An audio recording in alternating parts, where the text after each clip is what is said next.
തെരഞ്ഞെടുപ്പ് ഫലം വന്നതിന് തൊട്ടു പിന്നാലെ മുതൽ മഹാരാഷ്ട്രയിൽ നടക്കുന്നത് സിനിമാ കഥകളെ പോലും വെല്ലുന്ന ടെസ്റ്റുകളാണ്. ഇപ്പോൾ ആരുടെയൊക്കെ ഒപ്പമാണെന്ന് പറയാൻ ഒരു നിർവാഹവുമില്ല. സൗഹൃദമാണോ ശത്രുതയാണോ എന്ന് പറയാനും കഴിയില്ല. ഏതായാലും തിരഞ്ഞെടുപ്പിന് തൊട്ടു പിന്നാലെ BJP, ശിവസേന, ഷിൻഡെ വിഭാഗം, NCP ഒക്കെ മുഖ്യമന്ത്രിയെക്കുറിച്ചുള്ള ചർച്ചകൾ ചൂടുപിടിക്കുന്നതിനിടയിൽ അടുത്ത മുഖ്യമന്ത്രി ഫട്നാവിസ് ആണെന്ന് ആദ്യം പറഞ്ഞ മഹാരാഷ്ട്രയിലെ നേതാവ് ഉദ്ധവ് താക്കറെ ആയിരുന്നു. BJP പോലും അവരുടെ മുഖ്യമന്ത്രിയെ നിശ്ചയിച്ചിട്ടില്ല, പ്രഖ്യാപിച്ചിട്ടില്ല. അതിനു മുൻപ് ഉദ്ധവ് വെടിപൊട്ടിച്ചു.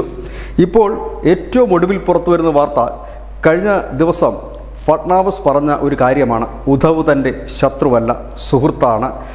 കഴിഞ്ഞ ഒരാഴ്ചക്കിടയിൽ ഉദ്ധവ് താക്കറയുടെ മകൻ ആദിത്യ താക്കറ ഫട്നാവിസിനെ കണ്ടത് 3 തവണ. ഇതിനിടയിൽ ശരത് പവാറിൻ്റെ വിഭാഗം അജിത് പവാറിൻ്റെ NCPയുമായി ചർച്ചകൾ നടക്കുന്നു എന്നുള്ളത് പരസ്യമായ രഹസ്യം. 8 MPമാരാണ് പവാർ പക്ഷത്തുള്ളത്. ഏതായാലും അവർ കൂടി യോജിക്കുമ്പോൾ NCP കരുത്തരാകുമെന്ന് പറയേണ്ടി വരും. ഇതിനിടയിൽ ഏവരെയും ഞെട്ടിച്ചുകൊണ്ട് ശിവസേന BJP ബന്ധത്തിൽ വിള്ളലുണ്ടാക്കി ഉദ്ധവിനെ അകറ്റിയ വില്ലൻ സഞ്ജയ് റാവത്ത് രംഗത്തെത്തി. സഞ്ജയ് റാവത്ത് പറയുന്നത്, രാഷ്ട്രീയത്തിൽ അങ്ങനെ സ്ഥിരം ശത്രുക്കളൊന്നുമില്ല.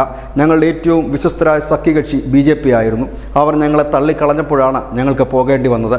നാളെ എന്തു സംഭവിക്കുമെന്നറിയില്ല. ഒരുപക്ഷെ ഞങ്ങൾ ഒന്നിച്ച് നീങ്ങിയേക്കാം.